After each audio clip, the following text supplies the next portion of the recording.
Hey guys, this is Jakob. I'm content manager and I'm helping small and medium enterprises with their content strategy. In my podcast, Content Marketing Mastery, I'm interviewing people who create great content. And today we are going to speak about SEO, Search Engine Optimization. And my guest today is Ben Hirons. Hi Ben, how are you doing? Hey Jakob, I'm really good. How are you? Cool. I'm also very fine. Thank you for your time and appreciate really that we're going to speak about a big topic, SEO optimization. But first of all, can you introduce yourself in a nutshell? So who are you and what's your personal passion? Sure. They're big questions. You never know how to answer that, do you? I've got to practice that some more. I've got a digital marketing agency based in Brisbane and Melbourne in Australia. Married with 2 kids and a dog and live in the suburbs, for want of a better word. And look, we've been in business now for 17 odd years. For the first really 10 of those years, I had a payments company where we sort of generated 22,000 clients. We had a database of 130,000 small businesses. We had sort of 35 to 40 staff at our peak. And that's really where we cut our teeth and mustard on marketing and sales and process. And I guess taking a step back from that as well, as I'm an engineer by trade. And I think that's really one of our core points of differentiation is it's how you bring that engineering approach to marketing. And I guess that's really formulates our product offering and I guess our take on what marketing is today. And I love the outdoors. So I'm a keen camper and hiker and bike rider. Cool. It's great for the sanity. You're in the right country, I would say. So just in Australia, definitely in the right country. Yep, and it's a big country too. Yeah, so, you're in the south of Melbourne, right? I'm actually in Queensland, so just north of Brisbane, about an hour north of Brisbane. Yeah, so in a little place called the Sunshine Coast, which is my piece of paradise. So I was in Melbourne. I left the big smoke about 2.5 years ago. So it's and obviously with the world of digital and content, we can do 98% of anything from anywhere. So it's that's been great. That's the cool thing, right? So you're working also remote. So you're working all the time remote? Yeah, basically. Yep. Or we'll drop into clients and that sort of thing. But we've still got a small team of 4 in Melbourne, 1 in Perth, 2 in Brisbane, and myself. Yeah. So we do have a small office in Melbourne that obviously nobody's at the moment. So there's a good chunk of money going out for nothing. but that's another story. Yeah. So that's kind of me in a nutshell. Cool. Very nice. Okay, so you're on the topic of SEO, Search Engine Optimization, and you have a white paper that I read. And what you're basically saying is you're arguing basically that we should all kill SEO. So, correct. I mean, this is I suggest your main business. So you're helping clients with their SEO optimization. So, but you're at the same time, you're saying we have to kill it. So I think that's very interesting. And I asked myself, okay, why is he doing this? So can you explain this, your argument? Yeah, sure. And it comes from a long and sordid history of experiences with SEO. And I mean, I'll never forget, as I said, we sat on the other side when we were client of SEO companies and digital agency companies. And I even look back to our first experiences with it. And I really always, hate's a strong word, but I really unliked what SEO stood for and what companies did. I mean, I remember a second SEO company was making changes to our website without our authorization nor approval. And they were just stuffing keywords into it. And they enlarged the keywords so that they were kind of this big on a font size of so big. And it looked awful. And you go, what are you doing? It's just awful. And they couldn't understand why I was angry. So we had like an hour phone conversation with them. I go, that's my brand. You're bastardizing. You're killing my brand. So, so I've had very much a love-hate relationship with SEO from the get-go. But I guess you look at a standard business owner doesn't understand what it is, or a standard person on the street doesn't really understand what it is. So when they don't understand what it is, the general response is that you throw up your hand saying, I don't know what I need to do. This is all too hard. I'm going to bury my head in the sand. And then you get a guy that's been doing digital marketing for 3 months saying, I'm the expert. pay me some $2,000 a month and I'll make it all work for you and I'll take the pain away. And so the business owner goes, sure, that sounds like a good deal. Let's make it happen, right? And so you've got the SEO person that's not as good as he thinks he is, but then you've also got the business owner who's contributed to this because he's just paying somebody to take a problem away from him without actually understanding exactly what it is and what he needs to do about it. So, so that really then produces a lazy man's marketing, right? So he's just paying somebody $2,000 a month to do some SEO marketing for him, which ultimately is all about trying to persuade, trick, or shortcut Google into liking you more, right? So when you think of the essence of Google and why he exists, he's there to index, classify, and categorize the world's information, right? So his job is to show what he feels is the most important, authoritative, and expert website first, and so on down the list. And by paying somebody to do SEO for you, you're not demonstrating at all that you're an expert. You're not being authoritative in what you do. You're not building your nous in the world, right? You're trying to shortcut a system that's actually quite hard work. And you would know this as content marketing. Is doing good content and good marketing is actually really hard work. It's vital and really worthwhile, but it's hard work. So ultimately what that does then is that stops you from doing great marketing. So it actually persuades you to do the easy work versus, you know what, let's actually do the right work, the hard work that's going to communicate who you are better to the right target audiences that's going to reward you long term, right? And that's what doing great marketing is all about. And ultimately, that's what Google wants to see. He actually wants to see you leading the industry, producing great content, engaging with people, winning awards. That's what he's measuring you on. So rather than trying to shortcut the process and pay somebody $2,000 a month, let's actually just do that. Let's go win some awards. Let's produce great content, and Google will reward you accordingly. And so in my book, whilst the tasks of SEO, some of the tasks of SEO are quite important, framing them as doing SEO tasks is detracting from the concept of do great marketing and all the SEO tasks will fall out accordingly. So I guess that's, in my book, it's in everybody's best interest that we do away with SEO so that it forces everybody to do the right stuff, to do great marketing, to have a great website, to produce great content. Okay. And that's what Google will reward accordingly. Yeah.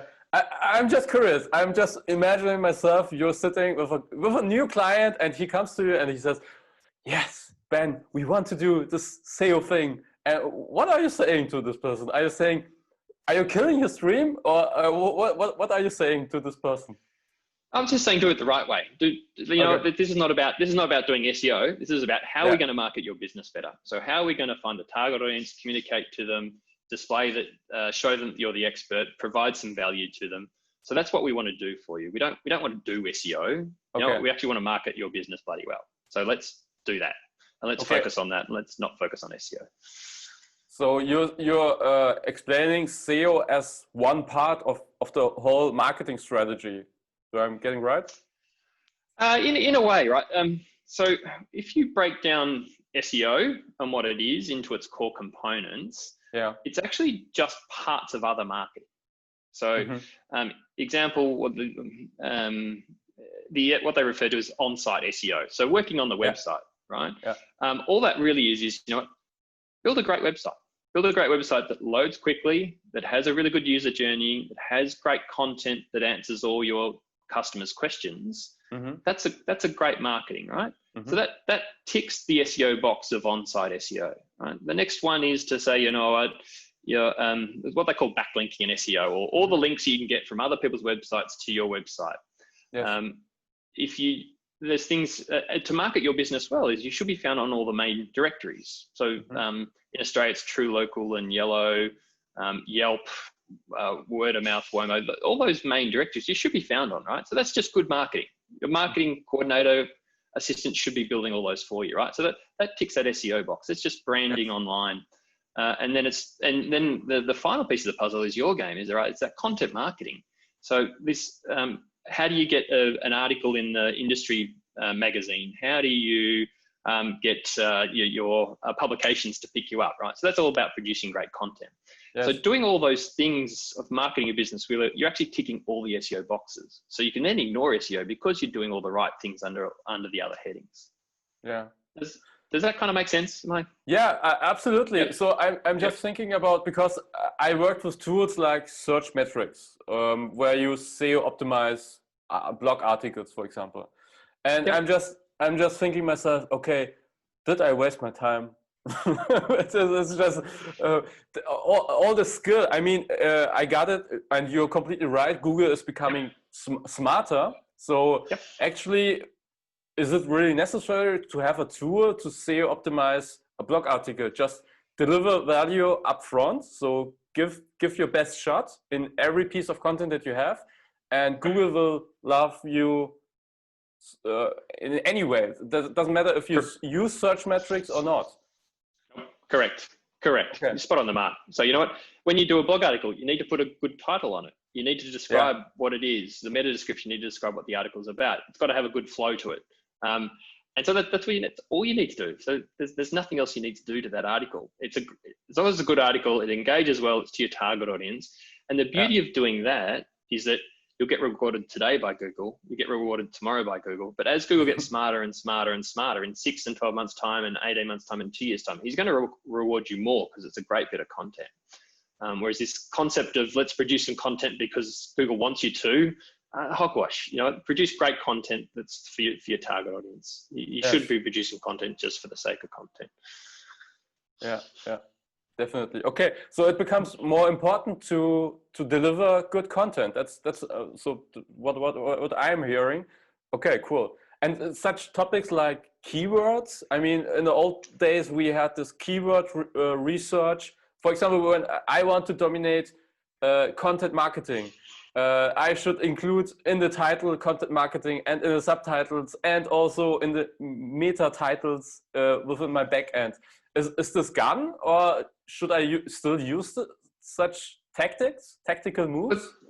So our take on it is you write it for your target audience. So you don't write, our rule and what we've learned the hard way over time is you don't do things just for Google. So that's kind of doing things for an algorithm. This is all about do it for your target audience, because Google's actually just analyzing you as your ideal customer. So your heading should be for your target audience. It should be attractive. It should make sense. And it's got to say what it is. So yes, you should have the word content marketing in the heading because that's what the article is about, isn't it? Same with the summary, but don't stuff it with content marketing. It's, top 10 content marketing tips to put in your next video. I don't know, I'm making this up, whatever it may be, right? But it's just write a really good heading. Google's getting smarter and smarter and smarter, and he knows exactly what that article's about. Sorry, I keep calling him it. Correct. Yeah, that's also an interesting topic. He or she. It's with Amazon Alexa also the same. Yes, yeah. But I've stupidly got in this habit of calling Facebook he and Facebook she. Sorry, Google he and Facebook she. So I've got to stop doing that. Yeah. Okay, cool. Yep. So what advice would you give to entrepreneurs who starting their own business? I mean, we have COVID-19, so many people going online and starting their own online business, and maybe don't have experience with content or with SEO at all. What advice would you give? So how should they start? Should they create video material, or should they start their podcast, or all of them? What advice would you give? That's a really big question, and I think that question is just going to get worse and worse in the next 6 and 12 months, as well as the space becomes a lot more crowded. You had Rich Mulholland on your podcast, didn't you? That's how we were introduced. Yes. So I think he hits the nail on the head with, and I'm actually doing his course at the moment, which is an awesome course, just as a promo for Rich. But he talks about your area of influence. And really nailing that, because far too often, a lot of people try to be too many things to too many people and to too broad. Whereas I think the only way you can get cut through today is to go narrower and deeper on specific slithers of a topic. So it's really getting clarity around your area of expertise. What are you the best in? And it could be a certain topic that you put a special bent on, or whatever it may be. And that's what you really need to own, that slither, right? So go deeper and deeper, not wider and wider. And then that sort of comes around to, he refers to it as slaying your dragon, or it's, what are you going to go to war over? So what do you really truly believe that's wrong with this world? So this example, this podcast, I think SEO is wrong with this world, right? So it's kind of my going to war is over, let's get rid of SEO because I think it's in everybody's best interests. Yeah. How do you choose an area of expertise, authority that you have, that's yours, that you're the best at, and then underlying that, what's something that's a little controversial that you strongly believe to be going against the grain of common sense wisdom, and that's what you go to town on, because that's going to get you a lot more traction than trying to please 50,000 different people on different topics, and let's write a blog article and let's get this out and that out. I mean, I was lucky enough to see Gary Vaynerchuk. Is that it? I can't even pronounce his name. Yeah. But his latest tidbit with a seminar that I saw him at was, you now need to be producing 15 bits of content a day on the social channels to get any cut through. And I'm going, 15 bits of content a day on a social channel? And I go, to most people, that's not real, right? So this is that quality over quantity.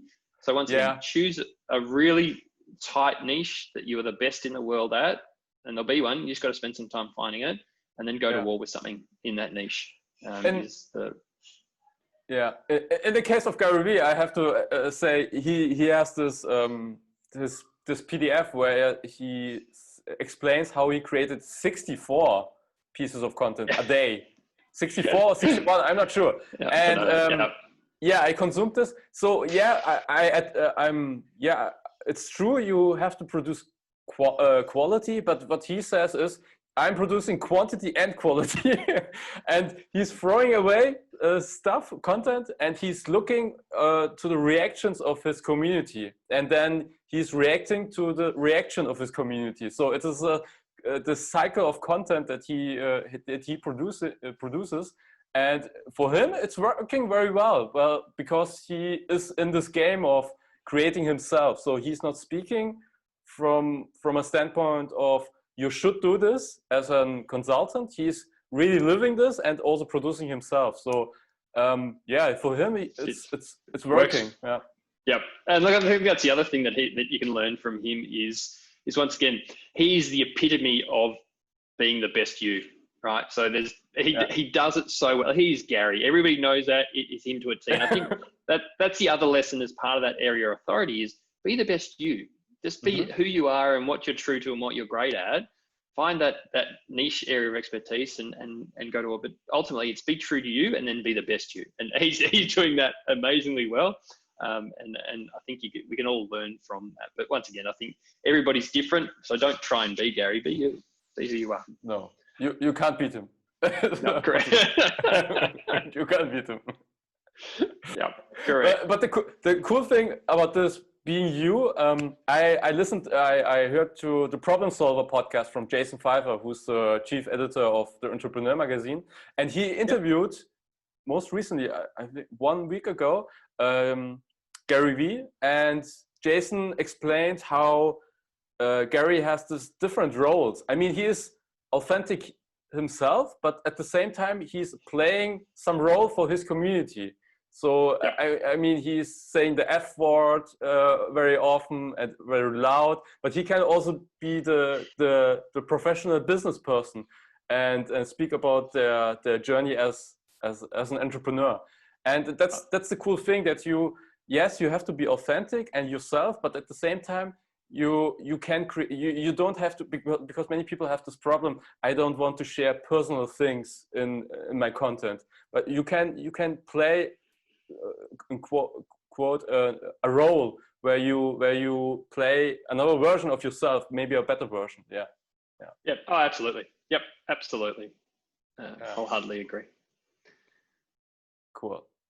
So the thing that you said with Richard is also interesting. So when I interviewed him, he also said nail it down like you said it, and also when it comes, for example, in my case, he said, Jakob, you did a good job. You said content marketing for small and medium enterprises. And then if you nail it even further, maybe it would be even better. If I say something like service-oriented businesses or entrepreneurs or speaker industry. So if you, I think this is important when you have your target audience and you can really nail it to some kind of industries. So you for example, in your case, it's more more technology clients, right? Yeah, we love technology and software clients. Is a fintech, software as a service. Is that cool. we love working with? Yeah. So, and look, and I've with that in your concept, I'd actually challenge you to go further than that in terms of a niche. I think you really want to nail that getting deeper. So you got content marketing, and then there was what was the next thing you said?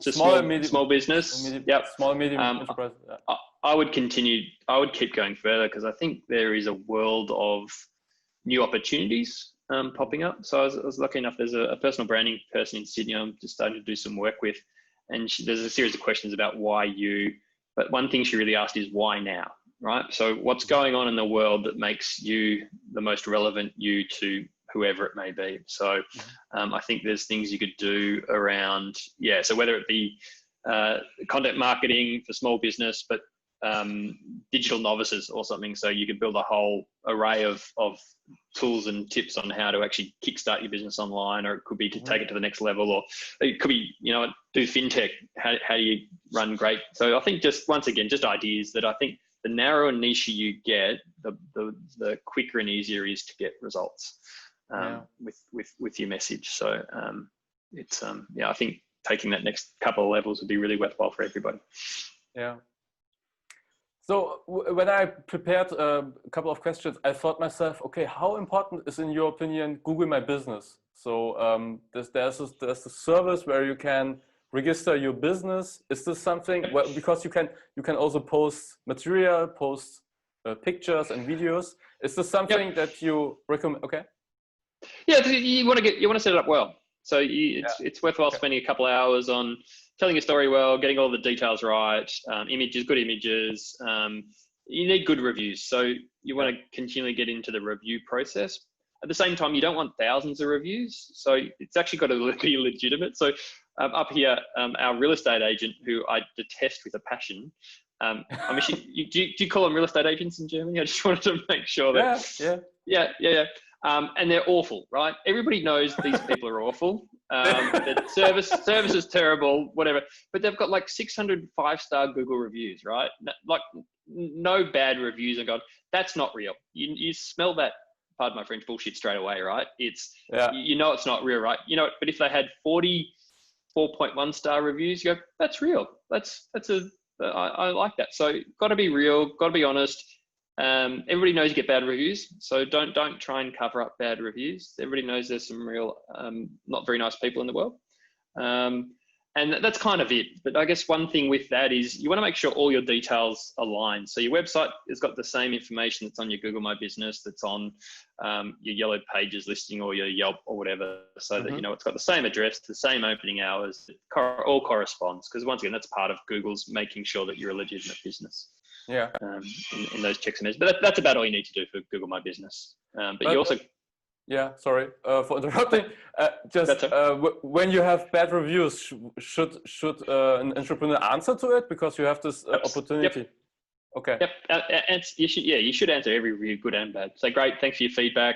I've taken on board. I've spoken to Sally. We've improved her training induction, so this won't happen again. Really appreciate your feedback.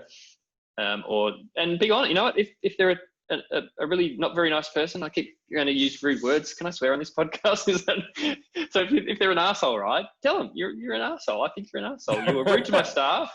You can take your business elsewhere. I don't want your money, right? And you don't need to be overtly aggressive about it, but people like character as well, right? So it shows that you're a good human being sometimes when you push back on people, because the customer is not always right. That old catchphrase is not true at all. Yeah. And that's all you need to do. But you need to do that with Google, Apple Maps, Bing Maps to a lesser extent, but you need to set them all up. Mm-hmm. Yeah. So you mentioned this real estate agent. I think that's very interesting because I also have some experience with them when it comes to content production. Where did they bought these reviews, or how did this happen? Okay, you don't know. Okay. It'll either be family and friends, or they would have bought them, or but their is it 600? or their agency, something like it was ridiculous, like 4.9 stars out of 600 reviews for a real estate agent. You're going, what a crock. So it's, no, that's not real. It's just, once again, this comes back, just do the right thing. Don't try and cheat people or lie to people or whatever it may be. Just do the right things, and it makes for a much happier life and better marketing long term. Yeah, that's true. So we have, 2020, it's getting into the end. We are in November now. What lessons do you learn from this whole COVID-19 thing? So is there something that you change when it comes to SEO? Are there things that changed, or is this a bigger topic now, SEO, for your clients or within your industry? No, I think it's interesting. I don't think there's been any massive changes to our industry. I think the people that have invested more in their marketing are actually going to be the ones that come out on top. So historically, and now it's been no different, is marketing is the first budget to be cut when in tough times. But all the research shows that when you double down on your marketing in tough times, it's what pulls you out on top at the when things get better. So I think most obviously, I have a self-interest in people spending money on marketing, but me too. It also, I do, but it allows you to rebuild everything, and not from a scrap everything. But it's what's really important, what's going to get the cut through, what's going to make the most difference. And it's no different to the 80-20 rule that goes throughout your business. Is there'll be 20% of your marketing that's actually giving you 80% of the results, right? So how do we find what that 20% is? Let's double down on that 20%. So it's now 40%, and that gives us 160%, if my maths work out correctly. That's the result. So now's the time you got to invest in the process and build the right assets and collateral and things you've been thinking of that you just haven't had time to, or they've been on the back burner. This is the beautiful time to be doing that. And it's, once again, we're getting a bit too late. I think the other really interesting thing is, and we talked about this just briefly beforehand, was people trying to make the shift into digital now versus when they weren't prior to COVID. And I think the experiences that we're seeing in Australia is they've found it a really rude shock. So they're trying to play catch up to people that have had 5+ years learnings and experience and growth. And they're trying to compete in that space without understanding the amount of time, energy, and effort and resources it takes to get digital up and working for you.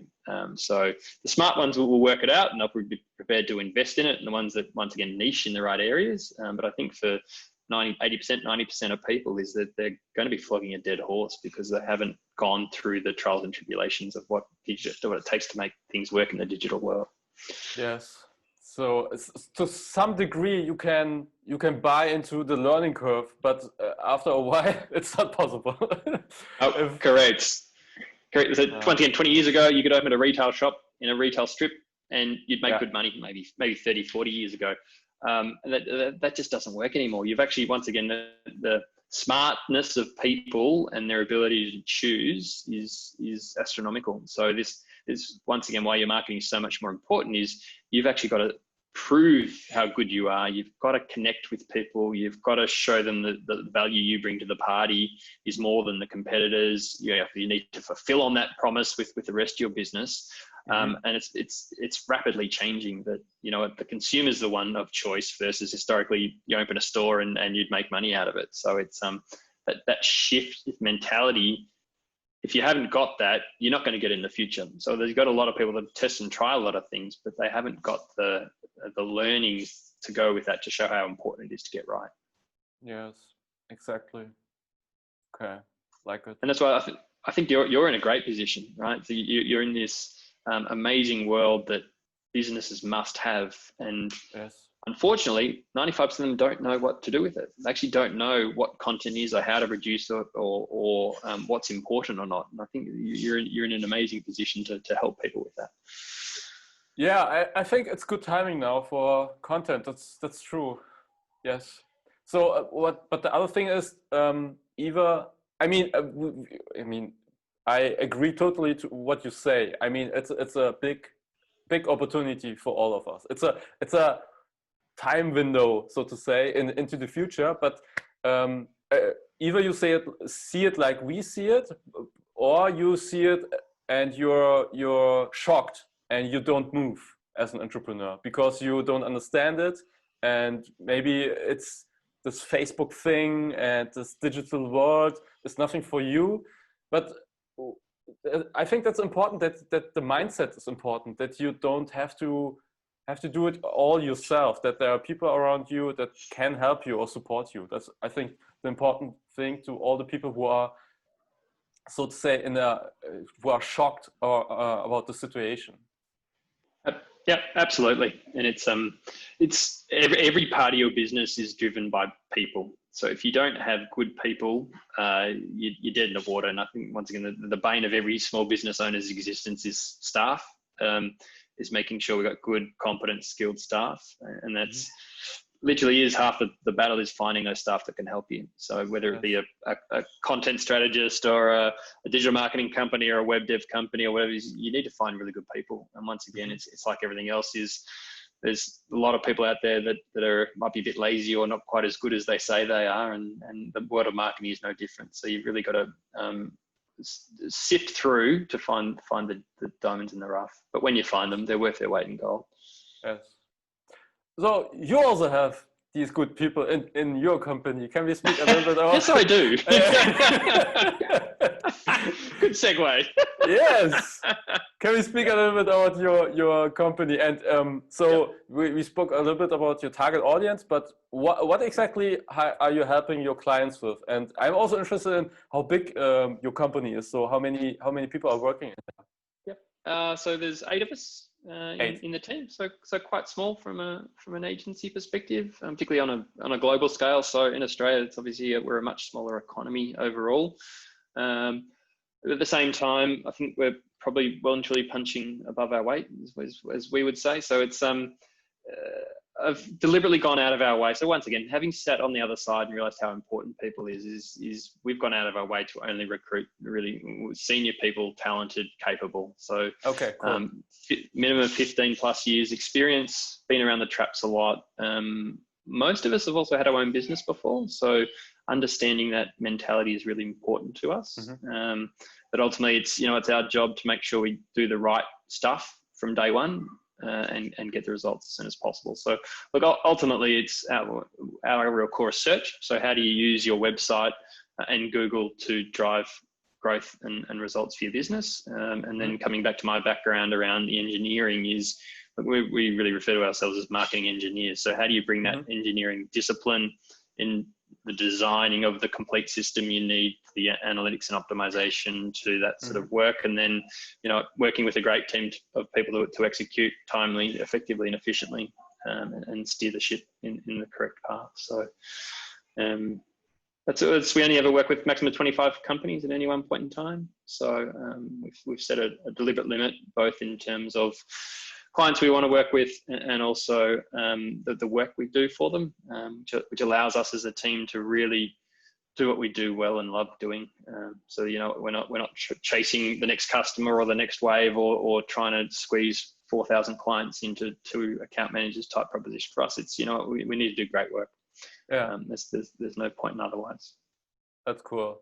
So, but just that I got it right. So you're more in the background, so the website and the technical things, but not actual the content, right? So, or did I miss something? No. So in terms of the content, we work with clients to build what we call the cadence system, the content cadence system, so that so this is one of the other points I think which would be a really interesting topic for you to explore, and I'm not sure if you have, because I haven't had a chance to listen to all your podcasts, but our experience in content is that the actual idea and writing the piece of content is the quick, easy part. Well, it's probably not the easy part, but it's actually it's a quick part. I can pump out a decent blog article in maybe an hour, right? If you dictate it and ship it off to get it transcribed and back again, you can do it quicker, right? But then they forget about the other probably 5 hours of work that's got to go into finding an image for it, getting it live, making it look good, putting on the social channels, all that extra work that's got to go with it. So that really takes, we call it a system, right? So that week 1, we'll actually, and I guess part of that is we won't write the content. We will force our clients to provide us with the guts of it. So the bones or the main points of it, we'll force them to give it, whether they dictate into a phone or do a Loom recording and send it to us. But once again, for us, coming back to that concept of producing great content, we strongly believe it's got to come from their mind. They're the author areas of expertise. So it's how do we get that out of their head, and then we can pretty it up. So we can proof it, we can make it put an attractive heading into it, put some bullet points, find the right image, get it live, put it on the social channels to share, put some money behind it. So we'll provide all that supporting framework. We put the content calendar together. And I guess overarching all of that is we'll build the right strategy with them. So, and how are we defining that area of expertise? What are the content pillars that we've got to overlay? What's the keyword research that's got to underpin each bit of content to make sure it fits in with what the target audience is searching for in Google? So we'll put out all the framework, but really the guts and the real meat of any content piece is we need to come from our client's head. We don't believe that you can outsource that whole process and do it really well. Does that? Yeah. So you're acting like like the lead agency for this company. So it's a full service agency work that you're doing, right? All search. So we don't, we'll dabble a little bit in social, but we don't do a massive amount of social work. But it's all search based. So if you need some creatives, we're not creative. So if you need logos and images done and that sort of stuff, that's not us.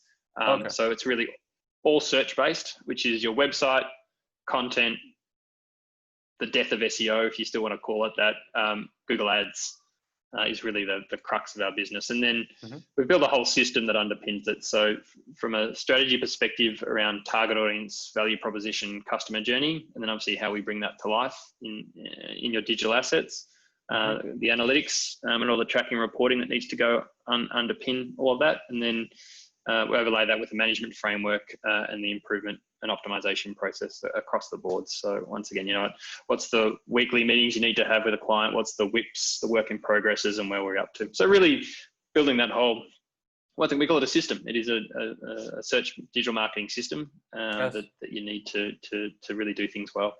And so once again, coming back to your concept, your challenge at the moment is all these new businesses trying to get into the digital space. It's a minefield. There's so many different avenues and channels and that sort of thing. I think we're very good at bringing that framework you need to make it work for you. Yes, that's cool. So I will definitely include the show notes into the link to your website into the show notes so that people can get more information. That's cool. Awesome. So when it comes to trends, so the view to the future. One big topic that's also something that Gary Vee is also speaking a lot about, voice search. So what do you think about voice? So is it something, are we too early, or is it something that some industry leaders are already using? And if so, what recommendations do you have when it comes to voice search, voice optimization, so to say? It's interesting, and I'm being honest, I haven't had a massive amount of experience in it, and I'm certainly not an expert at it. I think one thing that I've learnt with technology is as much as things change, they still stay the same, right? So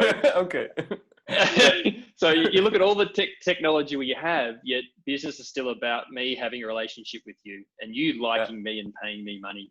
So the channel of how we communicate shifts and changes depending on what we're doing, but the fundamentals of our connection that we need to have in a relationship wise doesn't change. And so voice isn't going to change that. So all the principles that underpin, once again, great content, great marketing are all still the same. It's just going to be a different mechanism and channel.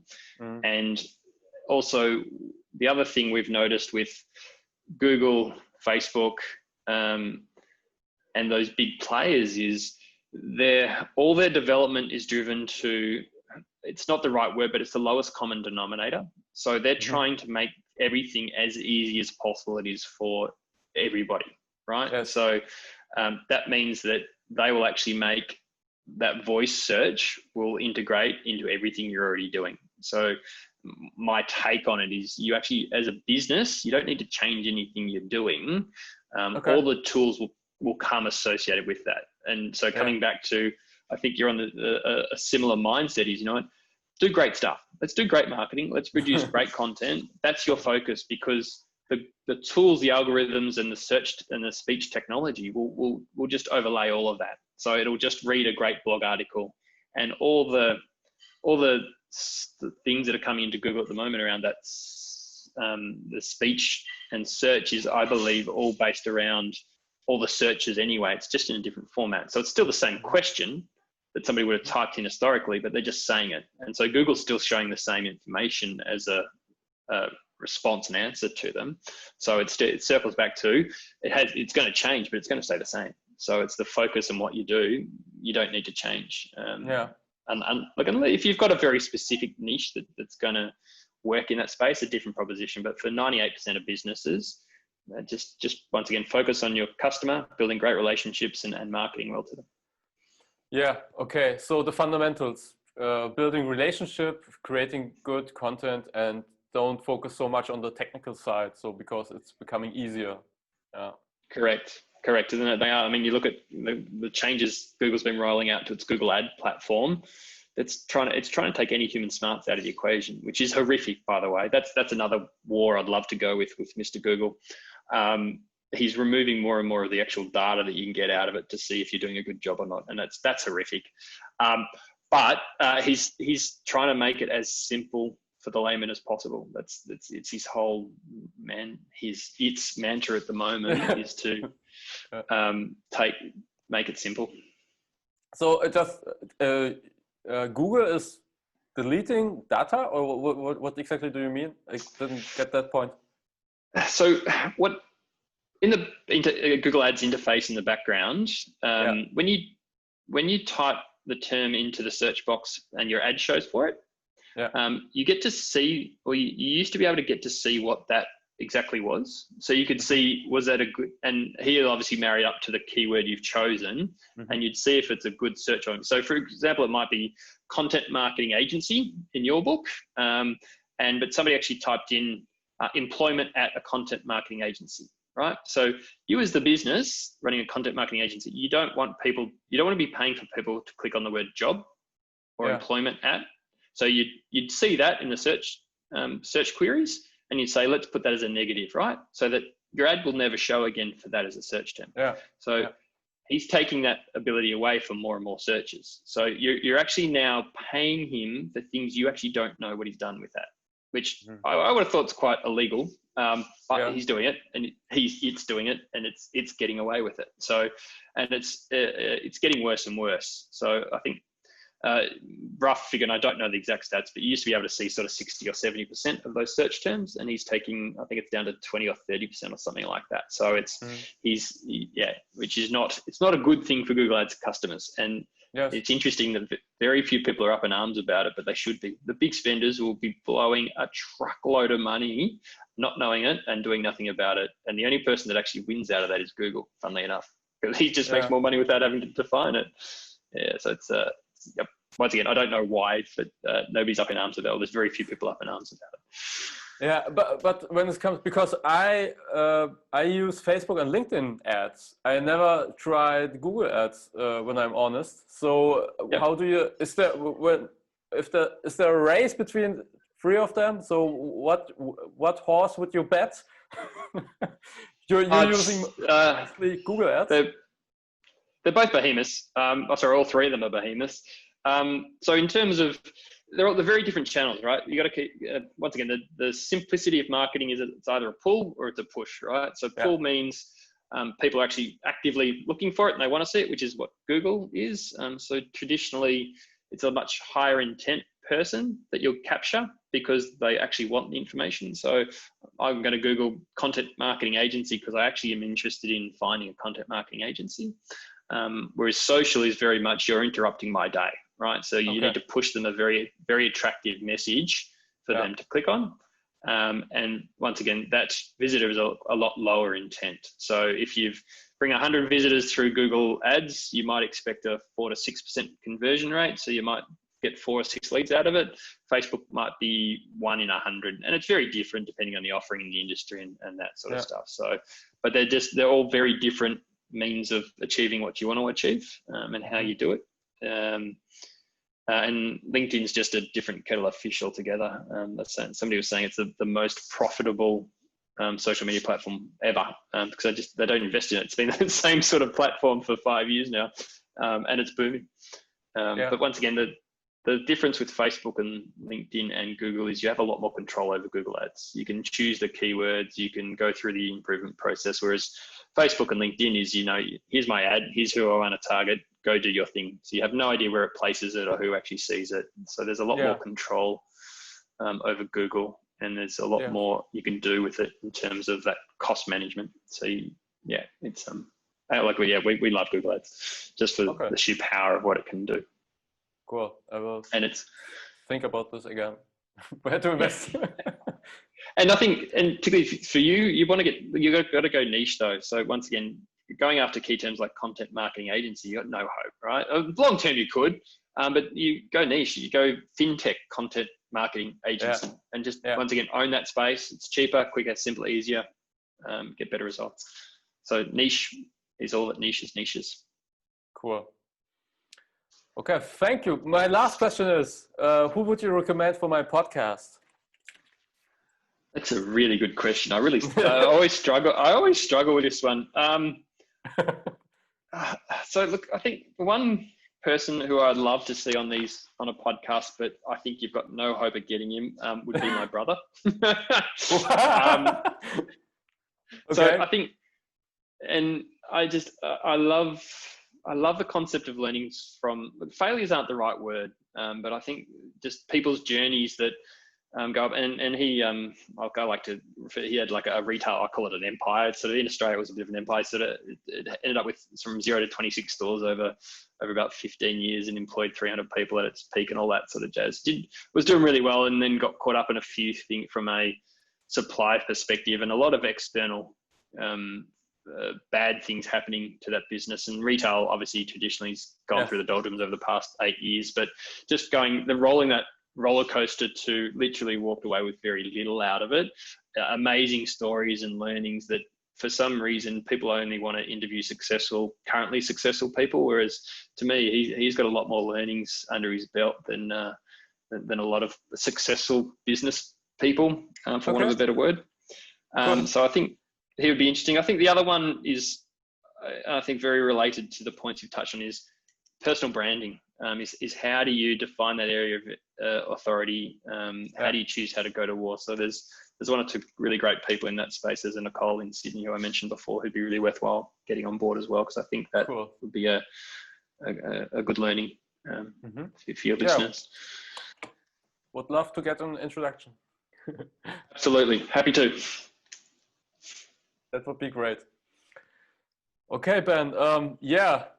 Was a wild ride. Thank you very much. It was worthwhile. I think it was great. Very meaningful, valuable lessons. So thank you very much for your time, and hope to stay in touch. Yeah, absolutely. Thanks for that. Enjoyed it.